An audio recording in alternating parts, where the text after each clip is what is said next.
Your job must be very stressful. Yes. No doubts about that. When the Beatles, when they were together, they did truly brilliant, innovative work. And when they split up, they did good work, but it was never the same. And I see business that way too. It's really always a team. This is about, of course, I learned in Amazon as well. This can be specific to Amazon or in general, right? Developing the best part.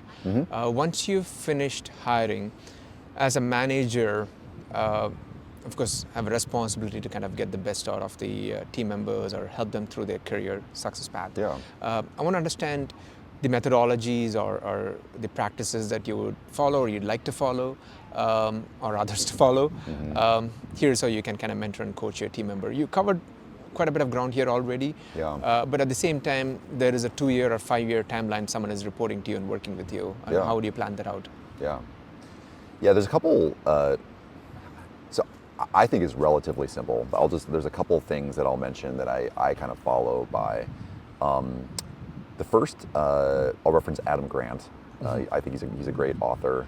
He came up with this mental model called Tough Love a few years ago, and it's this matrix that says, basically it's for parents, coaches, and leaders of what is inspirational to people, and when can you truly get the best out of people, and it's this intersection of high expectations and high care. If people know that you care about their personal well-being, and you also have high expectations of what you expect out of them, for a certain segment of people, it unlocks potential. And they thrive in that space. And so for me as a leader, I show up in a lot of different ways. And it really depends on the individual, but what I really look for is that quadrant of tough love, where when someone starts with me, I'm very clear that I care about their personal well-being first and foremost, their mental health, their overall emotional state, and they're here to achieve. So I'm here to help unlock that potential and help you drive to places that you maybe didn't think you could. And that's where high expectations come in. So tough love is the first one. The second one is this idea of a champion. Everyone needs a champion. And whether you're early career, mid-career, or even experienced career, you need someone to open doors for you. And you need to walk through that door, but someone needs to open those doors for you. And so that's the second thing I think about a lot is, as people are kind of growing in their, either it's in a new job or in their career in general, is like, what doors can I help open for you? And that may start with, writing a paper, and like, what's your point of view on something? And if you start, or it could be building a prototype, or it could be just forging like a new thought pattern. Like, how can I coach you? And then once an idea is at the point, how do I start to socialize that with others and be your champion to help you succeed? So I think I use those two kind of mental models a lot when I think about hiring and developing best. Okay, awesome. As there are some hiring mistakes happen too. Sure. Right. So you hired the right person, eventually they lost interest or kind of distracted or something's going on. So you always have this top performers, just like how you say they're inspired, they want to run towards their goals, and there are folks, maybe they have something going on personally, fair reasons, they are having some struggle because of family or health or something, and there are other who are kind of losing interest, not feeling the same inspiration that they used to have. How do you handle the top one? I get it. What about the people who are losing inspiration? How do you kind of mentor them, coach them? Right. Yeah. Great balance of questions. I would say for the middle and the lower tier people, again, it goes back to caring, right? Like, and if I really do care, and I do, about a person's well-being and what's in their best interest, it's more of a question of like, how do you feel and what do you want to get out of this, right? If you're not performing to the best of your potential or necessarily what we expect out of people, what do you think you're capable of, and what do you want to do? Jobs aren't always the best fit for people, right? Like, you talk about hiring, like, I might either make a poor choice in hiring someone, or they might be applying for a job that they're just not a good fit for. And so I do genuinely believe that the right people need to be in the right job. And if they're not, like, it's not good for anybody.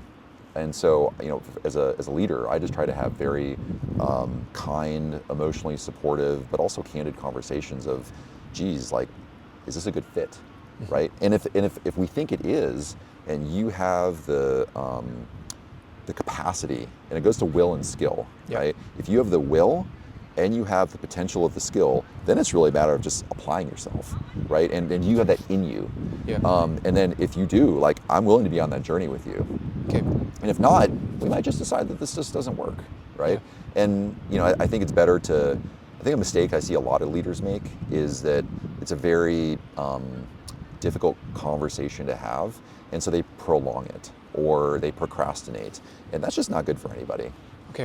And so for me as a leader, I try to see that early. My number one thing is just, I want people to know I care. Right? And as long as they know I care, it actually opens an amazing amount of doors to have very candid conversations about things. Yeah, you mentioned something very important, but super briefly, the mistakes that people often make is they prolong it for a long time or delay it. Can you elaborate on that part? I think it looks like it's a common mistake everyone makes. Yeah, I think for, and I'll offer both lenses, as the employee and as the manager. As a manager, it's hard to tell someone they're not performing. Right? It's a very sad news or tough. It's not exciting. It's not exciting. Right? And so some people are scared. Some people maybe don't know how to navigate those conversations. It's awkward, and so they avoid that in life. So that's one mistake I see. The other mistake I'd say from the individual level is that people lack it. I think if you have your life priorities in order, like acknowledging that you're maybe not performing in a job or you're not in the job that's the right fit for you, like you got to be honest with yourself. And I think a lot of people have a difficult time doing that. And so, I've really admired people that I've come across on my team that's just like, hey, I don't know if this is the right fit for me. Like, wow, like that's great self-awareness. Great trust and confidence in the future, and I will help you as much as I can navigate to whatever that right fit is. And the job is the job at the end of the day. So I think those are a few mistakes that I see people making, and how I would correct those is just to say, just have courage, right? And at the end of the day, if you're grounded in, again, care, and you're confident in the expectations you have, and you've done the work to understand what is the job I expect out of this role, then as a manager, there shouldn't really be a lot of ambiguity there. Got it. This is great. Again, I got what I needed. Thanks for the opportunity. But I have two last questions. It's a two-folded question. This is about you. Okay. Your job must be very stressful. Yes. No doubts about that. Because the things that you're saying is difficult to do. I've personally been through that. I'm like, difficult to have these conversations, difficult to think through on a longer term, execute on a longer term, being patient, having the grit. It's very stressful. What do you do to be yourself? Yeah, well, so I've learned a lot through life. I've learned through failure, let's just say. I've had multiple career burnouts. I've gotten shingles, like personally, which is typically surfaces because of stress. And I've learned a lot along the way that, like, I can't hold on to things so tightly. And really, leadership is, like, you got to have a vision, but you also have to relinquish control in a lot of ways. And so you need to care, but also just know that things are going to work out however they work out. And you got to pick and choose where you really invest your energy to making sure that your team can succeed and that you can succeed overall. It sounds like acceptance to me. That's a great word for it, acceptance, for sure. Are there other things you do, like relaxing and things like that? Oh, for sure. And there's things I intend to do, right? I study a lot on mindfulness. I recently watched a kind of a refresher course on a master class on mindfulness. I have intent on, like, really starting to take up meditation a lot more. for me, what I do is I exercise a lot. So prior to this conversation, I was at the gym. Took steam. Yesterday it was golf and running, and I mountain bike, and I tend to find that if I'm outside and connected with Earth, that it grounds me. Yeah. And for me, that's a huge stress reliever. And I think the final thing I would just leave you with is like, what's constantly on my mind is like, I don't know what I'm capable of. I feel like I'm grounded in a lot of capabilities that just haven't reached their full potential. And you look around the globe at people who have wide swaths of impact. And it's like, how can I continue to just forge myself in a way that I'm true to myself, I'm grounded, I'm there for my family, and I'm able to help other people be successful, and that's the journey I'm on. I love it. Thank you so much, Sean. Really appreciate the time. I've been very lucky in meeting incredibly talented people and hanging out with them. And so that's been my greatest strength. Okay, I'm done with the day. Bunch of recording, I'm ready to head back. Thank you for watching.